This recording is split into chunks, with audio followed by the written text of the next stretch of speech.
வேண்டும் மோடி மீண்டும் மோடி என்று மரியாதைக்குரிய பாரத பிரதமர் மீண்டும் பிரதமராக வர வேண்டும். நான் மீண்டும் தமிழகத்திற்கு வந்திருக்கிறேன். அதனால் என்னையும் வேண்டும் என நினைத்து நீங்கள் பாராளுமன்ற உறுப்பினராக தேர்ந்தெடுக்கப்பட வேண்டும். பாராளுமன்ற உறுப்பினராக தேர்ந்தெடுக்கப்பட்டால் இந்த மக்களோட பிரச்சனைகள் அத்தனையும் நான் அணுகுவேன். இன்னும் சொல்ல போனா 6 சட்டமன்ற தொகுதிகளிலும் 6 பாராளுமன்ற உறுப்பினர் அலுவலகங்கள் செயல்படும் என்று சொல்லி இருக்கிறேன். அடிப்படை கட்டமைப்புகள் வசதி இல்லாத இடங்களில் அடிப்படை கட்டமைப்பை மேம்படுத்துவதற்கான அத்தனை முயற்சிகளும் மேற்கொள்ளப்படும். ஒட்டுமொத்தமாக உங்கள் வீட்டு குடும்ப உறுப்பினராக நான் செயல்படுவேன். தொடர்பு எல்லைக்கு வெளியே இருக்க மாட்டேன். தொடர்புக்கு எல்லைக்கு உள்ளே தான் நான் இருப்பேன். அதனால விசிபிள் எம்பியா இருப்பேன், இன்விசிபிள் எம்பியா இருக்க மாட்டேன். பாராளுமன்றத்திலும் இன்னும் சொல்ல போனா நான் ஆளுநரா இருக்கும்போது தெலுங்கானால கவர்னர் உரை கூட நான் திருக்குறளையும் பாரதியாரையும் தமிழையும் நினைவு கூர்ந்தேன். புதுச்சேரியில தமிழிலேயே நான் பதவி பிரமாணம் எடுத்துக்கொண்டேன். புதுச்சேரியில கவர்னர் உரை தமிழிலேயே செய்த. அதனால இதே தமிழ் பாராளுமன்றத்திலும் ஒலிக்க வேண்டும் என்பதற்காக இந்த தமிழிசையை ஆசீர்வதியுங்கள் என்று ஒவ்வொருவரையும் நான் கேட்டுக்கொள்கிறேன். அதிமுக வேட்பாளர் சொல்லியிருக்கிறாரு, இந்த பொறுத்த வரைக்கும் திமுகவுக்கும் போட்டி. அப்படியா? தோல்வியில 2 பேருக்கு போட்டிப்பா. தோல்வி அடைகிறதுல 2 பேருக்கு போட்டி.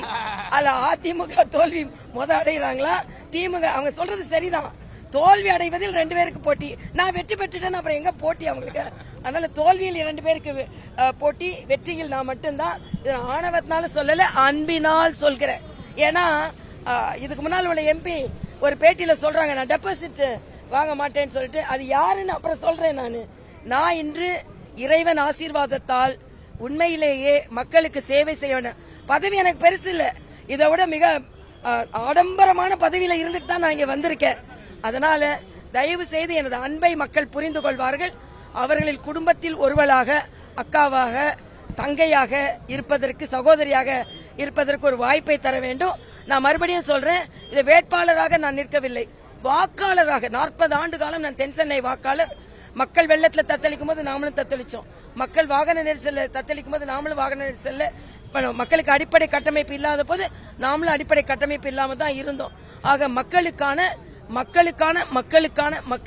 எம்பியாக, மக்களுக்கான சகோதரியாக இருப்பேன் என்பதை தெரிவித்துக் கொள்கிறேன். தமிழ் இப்பொழுது ஓங்கிக் கொண்டிருக்கிறது என்பது, ஆனா நான் ஒரிஜினல் தமிழிசை, அலையஸ் தமிழிசை கிடையாது. அதனால நான் ஒரிஜினல் தமிழச்சி, பேரும் தமிழிசை தான். அதுல மாற்று பெயர் கொண்டு தமிழச்சியா மாறினது இல்ல. நான் ஒரிஜினல் தமிழச்சி. அதனால நிச்சயமாக எல்லாரும் தமிழ் எங்கெங்கெல்லாம் உயர்கிறதோ அங்கே தமிழிசை நிச்சயமாக வெற்றி உண்டு. தமிழிசை அதற்கு ஆர்வமோடு இருக்கிறேன். செய்திகளை உடனுக்குடனும் துல்லியமாகவும் தெரிந்து கொள்ள சப்ஸ்கிரைப் பண்ணுங்க.